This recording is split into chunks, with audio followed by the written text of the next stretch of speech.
네, 안녕하세요. 서울 지역에 임용된 전문 상담 교사입니다. 만나서 반갑습니다. 항상 앉아 있다가 이 자리에 서니까 너무 떨려서 괜히 한다고 했나 싶은데 또 교수님 덕분에 합격했으니까 의리를 지키는 차원에서 나왔습니다. 저를 소개할 만한 키워드들을 표지에 적어 보았어요. 저는 아이를 키우고 그리고 대학원을 병행하면서 임용시험을 준비했었습니다.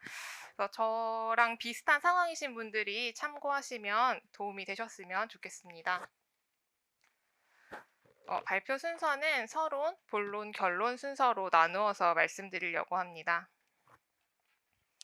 먼저 서론에서는 이제 월별 공부, 그리고 하루 루틴, 마음가짐에 대해서 말씀드리겠습니다. 저는 1차 시험 직전까지는 그냥 매일 똑같은 동선, 그리고 시간표대로 활동했었습니다. 직장을 다닐 때처럼 독서실을 마치 사무실이라고 생각하면서 주 5일 9 to 6 독서실에 앉아 있었습니다. 첫째, 월별 공부 시간에 대해서 말씀드리겠습니다. 저는 수험 기간 동안에 열품타라는 공부 시간을 재는 어플을 사용했었습니다. 어플을 기준으로 순수하게 공부한 시간은 이제 첫 번째 표와 같습니다. 사실 다른 합격하신 선생님에 비하면 이렇게 많은 시간을 투자한 거는 아니기는 합니다. 그래서 한 달 평균 공부 시간을 살펴보면 저는 상반기보다는 하반기에 집중적으로 순공 시간을 높였었고, 또 임용 시험이 장기적인 레이스라고 생각해서 중간중간에 이제 저의 실력을 점검하고 긴장을 늦추지 않도록 매 월마다 시험을 보는 이제 개인적인 작은 목표들을 세웠었습니다. 그래서 이신영 교수님이 이제 3월, 5월, 7월에 저희가 관리반 하프 모의고사를 보게 해주시는데요. 그것뿐만이 아니라 직업상담사 2급, 그리고 임상심리사 2급, 청소년 상담사 2급 자격증 시험도 같이 병행하면서 뭔가 시험에 대한 두려움을 줄여보려고 노력했었습니다. 네, 둘째, 하루 공부 루틴에 대해서 말씀드리겠습니다. 저는 새벽에 일찍 일어나게 되면 이제 새벽 5시나 7시 반까지 아기가 일어나기 전에 전공 교재를 주로 읽거나 교육학 강의를 들었습니다. 이후 이제 9시부터 오후 6시까지는 이제 독서실에서 공부를 했었고, 그 이후에 저녁 시간에는 육아를 하거나 대학원 강의를 듣는 시간을 가졌습니다. 그래서 이게 다 끝나고 나서 이제 10시 이후에 가족들이 다 자고 있을 때 그때 다시 전공 공부를 하는 생활을 이어나갔습니다. 또 점심시간의 경우에는 저는 이제 상반기에는 1시간에서 1시간 반 정도 쉬면서 이제 식사를 했었습니다. 네, 그러나 하반기에는 이제 10분 이내로 그냥 배를 채울 수 있는 정도로만 간단히 먹거나 아예 끼니를 걸렀습니다. 좀 어떻게 생각하면 바보 같은 짓이기도 한데 이렇게 했던 이유는 점심시간을 실제 시험 스케줄을 보시면 점심시간이 없어요. 그래서 교육학을 보고 전공 시험 2개를 다 이어서 보고 2시 반 정도에 시험이 다 끝나거든요. 그래서 그 스케줄에 좀 몸을 맞추고 싶었고, 그리고 밥 먹는 시간이 좀 아까웠어요. 저는 그래서 그 시간에 잘 공부를 하고 집에 가서 애기랑 놀아야겠다라고 생각을 했습니다. 셋째는 이제 마음가짐 부분입니다. 저는 개인적인 공부 시간 확보가 가장 중요하다고 생각해서 평일 주중이나 토요일에 가족들에게 육아 도움을 좀 많이 받았습니다. 그래서 가족들이 저 대신에 이제 애기 키우느라고 좀 많이 힘들어 했거든요. 근데 좀 이기적일 순 있지만 이제 올해 안에 끝내겠다라는 각오로 조금 저의 길을 갔습니다. 그리고 잠을 줄여서라도 새벽이나 밤늦은 시간에도 공부 시간을 확보하려고 노력을 했고, 그래서 밥 먹는 시간도 줄였었습니다. 네, 그렇다고 일주일 내내 제가 공부만 한 거는 또 아니에요. 그래서 평일에는 최대한 공부 시간을 확보했고, 토요일에는 직강을 듣고, 일요일에는 이제 되도록이면 가족들 그리고 아기랑 시간을 보내려고 노력했습니다. 그래서 공부할 때는 공부에만 집중하시고 가족들과 시간을 보낼 때는 또 신나게 놀고 하시는 생활을 이어가셨으면 좋겠습니다. 그리고 가장 중요한 부분인데요. 저는 1차 시험을 보기 전까지는 제가 불합격할 거라는 생각을 한 번도 하지 않았어요. 이게 막 제가 잘했기 때문에 그런 건 아니고, 그러니까 마치 주문을 외우듯이 뭐 힘든 고비가 있을 때 나는 붙을 거야라고 계속 혼자 되뇌이면서 공부를 했었습니다.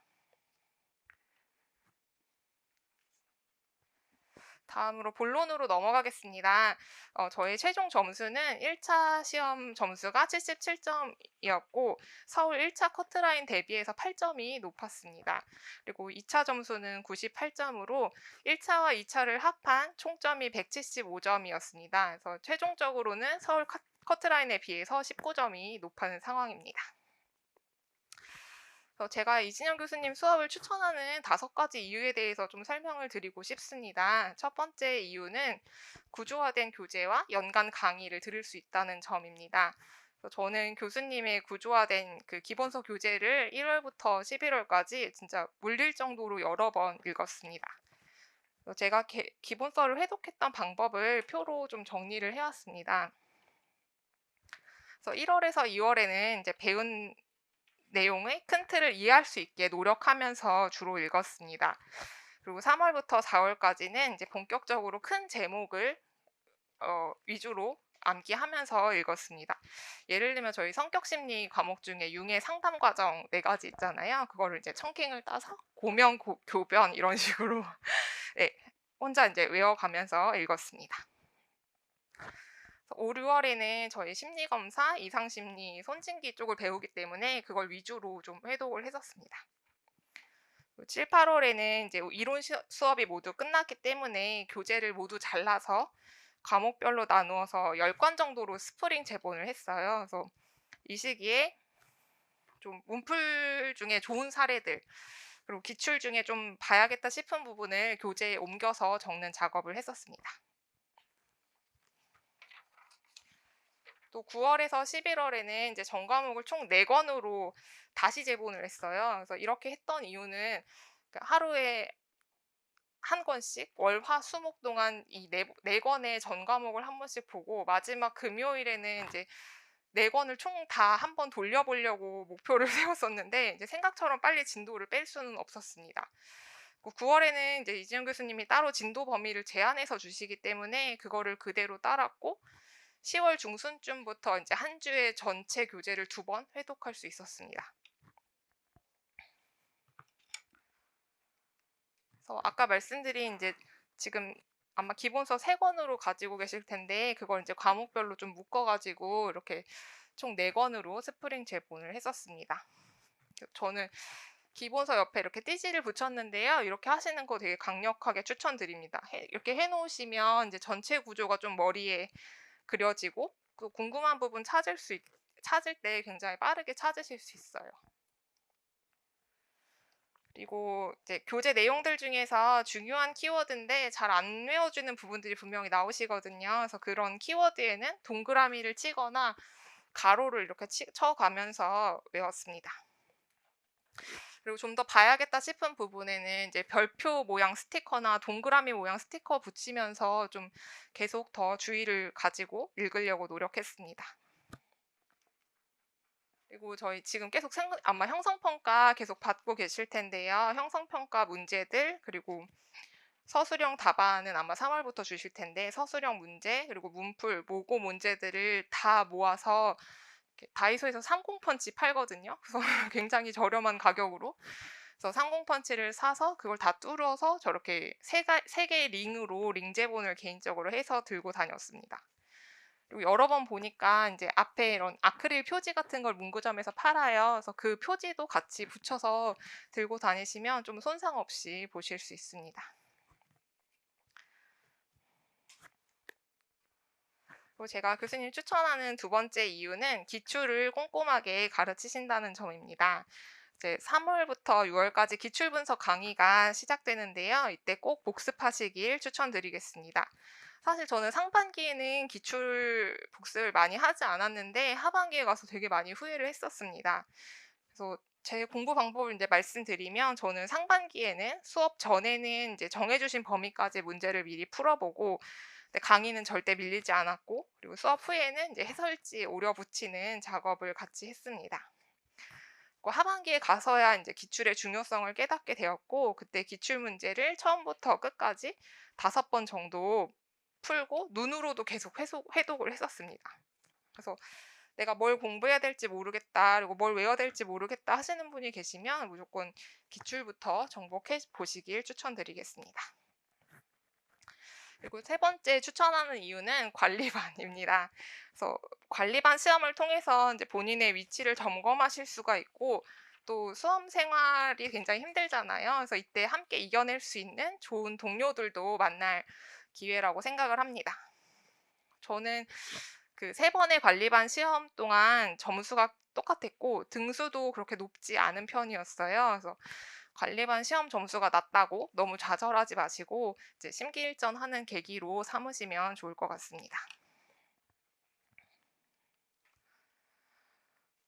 네, 추천하는 또 네 번째 이유는 질 높은 문제를 풀 수 있다는 점입니다.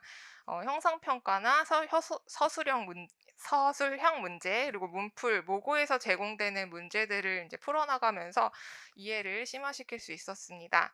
그리고 앞서 보여드린 사진에서와 같이 저는 이제 제공되는 문제들은 다 30펀치로 뚫어서 링제본을 해서 묶어두었었고 시간이 될 때마다 회독했었습니다.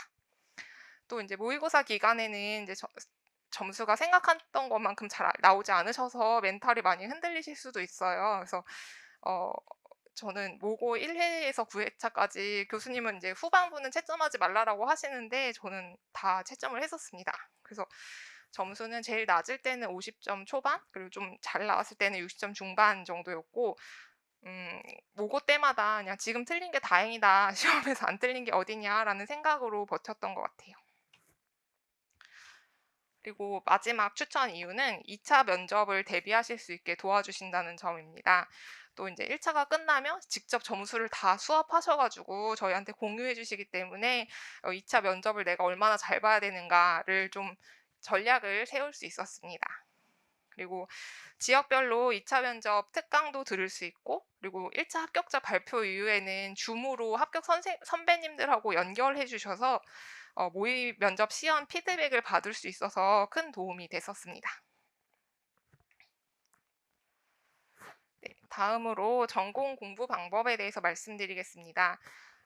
저는 개인 공부 시간 확보가 중요하다고 생각해서 짝스터디는 하지 않았었습니다.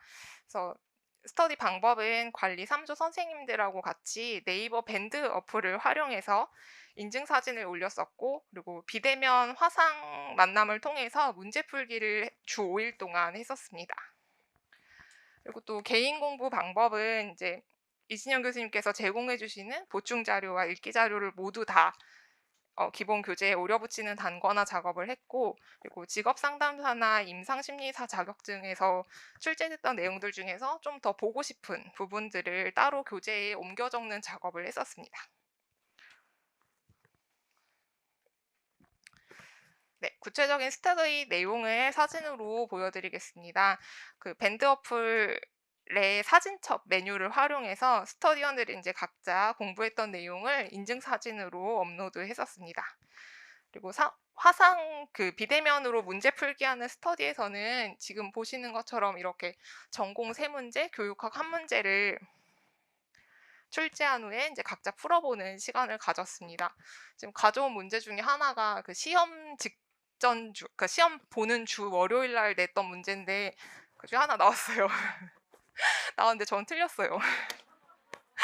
그래서 그래서 그러고 나서 1차 합격자 발표 전까지 굉장히 이제 지옥 같은 시간을 보냈죠. '내가 왜 그걸 틀렸지?' 이러면서. 네, 그러실 수 있어요. 네. 그다음에 네. 다음에 교육학 공부 방법도 간단히 말씀드리겠습니다. 저는 1-2월에는 이제 교육학 인강을 들었었고 7월에서 11월 동안 교육학 인강을 수강했었습니다. 그리고 인강을 듣지 않았던 3월과 6월까지는 이제 인덱스 카드에 교육학 전 과목에 대한 저만의 요약집을 만들었었습니다. 요약집 사진은 다음과 같습니다. 그래서 저는 그 인덱스 카드에 직접 손으로 적어 넣은 이 요약집을 반복해서 회독했고 이제 빠르게 교육학 전 범위를 훑을 수 있어서 도움이 많이 됐었습니다. 이것도 그 이번에 나왔던 부분이었어요. 타일러. 다음으로 이제 2차 심층 면접 대비 부분입니다. 1차 합격자 발표 이전 그리고 이후에 각각 2개의 스터디를 병행했었습니다. 2차 때도 1차와 마찬가지로 개인적인 공부 시간 확보가 꼭 필요합니다. 그래서 또 주변에 많은 다른 사람들에게 피드백을 받으시면서 저의 장점을 살리고 단점을 보완하려고 노력을 많이 했었습니다. 2차 면접에서 가장 중요한 거는 이제 머릿속으로 알고 있는 내용을 제한된 시간 내에 얼마나 구체적이고 구조화시켜서 말로 내뱉을 수 있는가라는 부분입니다. 그래서 "입에 기를 낸다."라고 많이들 표현하는데 그냥 툭 치면 생각하지 않고 그냥 막 말할 수 있을 정도로 자동화하는 연습을 많이 했었습니다. 그리고 지금 저 발표하시는 거 보시면 아시겠지만 이렇게 좀 되게 사람이 다운돼 보이잖아요. 근데 이게 1차 끝나고 그 중압감 때문에 2차 면접하는 내내 이런 식으로 약간 처져서 말을 많이 했었는데 굉장히 많이 받은 피드백은 "서울시는 이제 밝은 분위기를 원하고 이렇게 웃으면서 얘기하기를 원한다."라는 피드백을 받아서 정말 시험 보기 이틀 전까지도 계속 이 상태였던 것 같아요. 그냥 이렇게 좋게 말하면 안정적이고 나쁘게 말하면 기분 없어 보이게 했는데 이제 또 저만의 방법을 다시 찾아서 실제 면접 볼 때는 굉장히 업된 상태로 봤어요. 막 웃으면서 다 하실 수 있어요. 지금은 이렇게 기력이 없지만 그 자리에 가면 다 하실 수 있다고 말씀드리고 싶습니다. 네. 그래서 마지막 결론입니다. 그래서 임용 시험이 정말 쉽지 않은 길인 것은 분명합니다. 그렇지만 선생님 스스로를 믿어 주시고 또 스터디원들하고 같이 협력하시면서 이겨내시길 바라겠습니다. 그리고 제가 1차 시험 준비 기간에 그 제일 든든했던 이진영 교수님의 말은 1차만 합격하고 오시라. 그 문만 통과하면 이제 2차 대비하실 수 있게 선배들 다 섭외해 놨다라는 말이 정말 힘이 됐었습니다. 그래서 이제 그 말을 제가 선생님들께 다시 해 드릴게요. 그래서 1차만 합격하고 오세요. 그러면 제가 2차 대비하실 수 있게 기다리고 있겠습니다. 그래서 혹시 더 궁금하신 점 있으면 그 이진영 교수님 다음 카페에 있는 제 글에 댓글 달아주시면 제가 확인 후 답변 드리겠습니다. 네, 긴 시간 발표 들어주셔서 감사합니다.